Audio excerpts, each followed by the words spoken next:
प्रिय विद्यार्थिनः सुप्रभातम्। अद्याहम् उपमा कालिदासस्य इति विषयम् अधिकृत्य निबन्धं प्रस्तौमि। सुबन्धुबाणभारवयो भूरयः सूरयो भारतदेशं स्वानुपमकाव्यै सुतरां समलञ्चक्रुः। परन्तु कविताकामिनी विलासं कालिदासं स्मृत्वा चेतो विमनायते। तस्य काव्यसौन्दर्यं प्रेक्षं प्रशंसन्ति सहृदया तस्य काव्यकौशलम्। तस्य सूक्तयः सुधासिक्ता मञ्जरय इव चेतोहराः सन्ति। अतः उच्यते बाणभट्टेन हर्षचरिते निर्गतासु न वा कस्य कालिदासस्य सूक्तिषु प्रीतिर्मधुरसान्द्रासु मञ्जरीषु इव जायते। तेन भारतीमुकुटरत्नेन संस्कृतसाहित्यमौलिमालायमानानि काव्यानि विनिर्मितानि। कामं सन्तु सहस्रसङ्ख्यायां विद्यमानाः कविमूर्धन्यः काव्याङ्गणे, परन्तु कालिदासं विहाय संस्कृते न कस्यापि कवेः विजयवैजयन्ती दोधूयमानाद्यापि राराजते। अस्मिन्नति विचित्रकविपरम्परावाहिनी संसारे कालिदासप्रभृतयो द्वित्राः पञ्चशा वा महाकवय इति गण्यन्ते इत्येव धन्यालोककारस्य आनन्दवर्धनाचार्यस्य भणितिः। काव्यविषयकं किमपि वर्णनं महाकविना न त्यक्तम्। उपमाविषये स इतरान् सर्वान् कवीश्वरान् अतिरिच्यते। न केवलं तस्य रचनासु उपमावैशिष्ट्यत्वम् अपितु उपमासौन्दर्यमपि दृश्यते। साधारणसंस्कृतज्ञस्य जिह्वायाम् अप्यध्यस्तना नृत्यमानाः पङ्क्तिः साक्ष्यमस्य उपमा कालिदासस्य। उपमाविषये जिज्ञासा उत्पद्यते। का उपमा? काव्याङ्गणे तस्य किं स्थानं? कथं चैषा काव्यसौन्दर्यं वर्धते? उपमा एको अलङ्कारः। सौन्दर्यमलङ्कारः इति अलङ्काराणां प्रयोगः सौन्दर्यवर्धनाय इति निष्पन्नम्। विश्वनाथस्य मते साम्यं वाच्यं वैधर्म्यं वाक्यैक्य उपमाद्वयोः। अर्थात् एकस्मिन् वाक्ये वस्तुद्वयस्य वैधर्म्यं विहाय साम्यमात्रं चेद् उच्यते तर्हि सा उपमा। सर्वेषामलङ्काराणां मूर्धन्या उपमा। काव्यादर्शकारो दण्डी सर्वान् अलङ्कारान् उपमाया प्रपञ्चमेवाङ्गीकरोति। तद् यथा उपमा नाम सा तस्या प्रपञ्चोऽयं प्रदर्शयत्। राजशेखरस्तु अलङ्कारशिरोरत्नं सर्वस्वं काव्यसम्पदाम् उपमा कविवंशस्य मातेवेति मतिर्मम। अर्थात् उपमा अलङ्काराणां शिरोरत्नं, काव्यसम्पदायाः सर्वस्वं, कविवंशस्य माता इवेति मम मतिः। कालिदासस्य उपमाप्रयोगे अपूर्वं वैशारद्यम्। कालिदासस्य उपमा संस्कृतसाहित्ये अपूर्वं स्थानं भजन्ते। कालिदासस्य उपमा विद्युदिव विश्वस्मिन् वाङ्मये चकासति। तस्य उपमासु न केवलं रम्यता, यथार्थता, पूर्णता, विविधता च, अपितु सर्वत्रैव लिङ्गसाम्यं, औचित्यं च वर्तते। लिङ्गसाम्यस्य औचित्यस्य च समाश्रयेण काचिदपूर्वा सम्पद्यते चारुता तस्योपमासु। वस्तुतस्तु कालिदासस्योपमा विलक्षणाः सन्ति। न केवलं साः सरला नैसर्गिक्याः अपितु नवीनोद्भावनायुताश्च। कालिदासस्य कृतिषु शतशः सन्ति उपमा प्रयोगस्थलानि।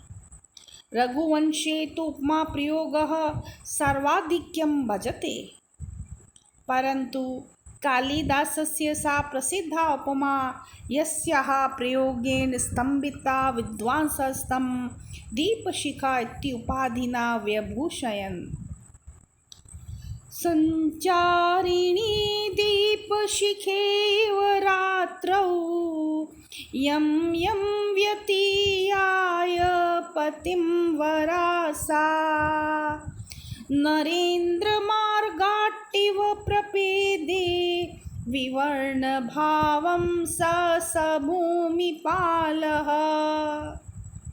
अर्थात इंदुमती वरमालां हस्ते धारयन्ती यदा कस्यचिद् राज्ञः पार्श्वे गच्छति तदा स इत्थं चकासते यथा रजन्यां सञ्चारिण्या दीपशिखायाः प्रकाशे राजमार्गस्य प्रसाद विद्योतते स्म। यदा च सा तां परित्यज्य अपसरति तदा स विवर्णो जायते। शकुन्तलाया अनवद्य सौन्दर्यस्य चित्रणं कुर्वता कालिदासेन अधस्तनेषु शब्देषु कीदृशी अतुलनीया उपमा प्रस्तुता। इदं किलाव्याजमनोहरं वपु तपः समं साधयितुं य इच्छति। ध्रुवं सनिलोत्पलपत्रधारया शमीलतां छेतुं ऋषिर्व्यवस्यति।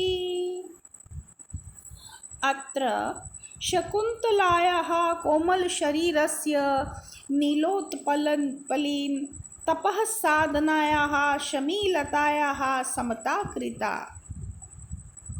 अस्येदं तात्पर्यं यत् शकुन्तलायाः कोमलं शरीरं तपः साधनायै नितान्तं समर्थम्। कालिदासस्योपमाया अद्वितीयं वैशिष्ट्यमिदम् अस्ति यत् ता वक्तुः सामाजिकस्थित्यनुरूपं सन्ति। वक्ता यदि सांसारिकः प्राणी तदा तस्योपमानाम् आधारो भौतिकतत्त्वम्।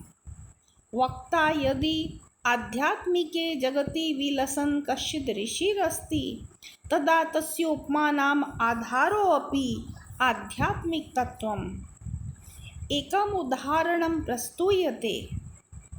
वत्से दिष्ट्या धूमोपरुद्धदृष्टैरपि यजमानस्य पावकस्यैव मुखे आहुतिर्निपतिता। सुशिष्यपरिदत्तेव विद्या अशोचनीयासि संवृत्ता। व्याकरणवन्नीरसविषयादपि तेन उपमा गृहीताः। वैयाकरणाः शब्दार्थयोर्नित्यसम्बन्ध इति मन्यन्ते। पार्वतीपरमेश्वरयोः समतां कुर्वता कालिदासेनोपमाया आधारो अयमेव सम्बन्धः कृतः। तथा हि वागर्थाविव सम्पृक्तौ वागर्थप्रतिपत्तये जगतः पितरौ वन्दे पार्वती परमेश्वरौ। व्याकरण विषयकान्योपमा पश्यन्तु। अध्ययनार्थकाद् इङ् धातो पूर्वम् अधि उपसर्गो यथा शोभाकृद् व्यर्थश्च तथा शत्रुघ्नेन समं सेना। पश्चाद् अध्ययनार्थस्य धातोरधिरिवाभवत्। ज्योतिष विषय का उपमा रमणीया। यथा चन्द्रग्रहणानन्तरं रोहिणी शशिनमुपैति तथैव शकुन्तला दुष्यन्तमुपगता। उपरागान्ते शशिनः समुपगता रोहिणी योगम्। कुमारसम्भवे पार्वत्याः परीक्षार्थम् आगतो भगवान् शङ्करो यदा स्वरूपं प्रकटयति तदा प्रसन्नतायाः किन्तु विवलायाः सल्लज्जायाः पार्वत्या कवीन्द्रेण अधस्तनीषु पङ्क्तिषु मार्गाचलव्यतिकरप्रवाहेण सिन्धुना सह या तुलना कृता सा कीदृशी विलक्षणा। तथा हि मार्गाचलव्यतिकराकुलितेव सिन्धुः शैलाधिराजतनया न ययौ न तस्थौ। कालिदासः प्रायशो मूर्तस्य मूर्तत्वेन साम्यं प्रदर्शयति, क्वचिच्च मूर्तस्य अमूर्तत्वेन सजीवस्य निर्जीवेन भावपदार्थस्य अभावपदार्थेन औपम्यं प्रतिपादयति। यथा मूर्तो दिलीपः अमूर्तशास्त्रधर्मेवाभूत् शास्त्रधर्म इवाश्रितः रथं मनोरथमिवास्ते स्वेनैव पूर्णेन मनोरथेन। सूर्यचन्द्रवृक्षादि प्राकृतपदार्थैः सम्बद्धाः अपि उपमाः कालिदासस्य प्रकृतिप्रेरणम् अभिव्यञ्जयति। शकुन्तलायाः कमनीयं कलेवरं लतामनुचकार कविकल्पनात्र रम्यः। अधरः किसलयरागः कोमलविटपानुकारिणौ बाहु कुसुममिव लोभनीयं यौवनं अङ्गेषु सन्नद्धम्।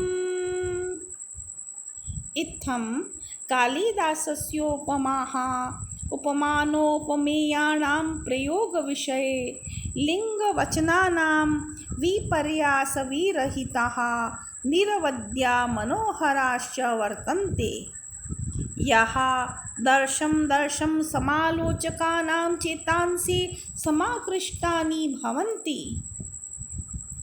इत्थं भूतानाम् उपमानां वैशिष्ट्यं विलोक्य सहसैव सहृदयानां मुखात् निस्सरति उपमा कालिदासस्य।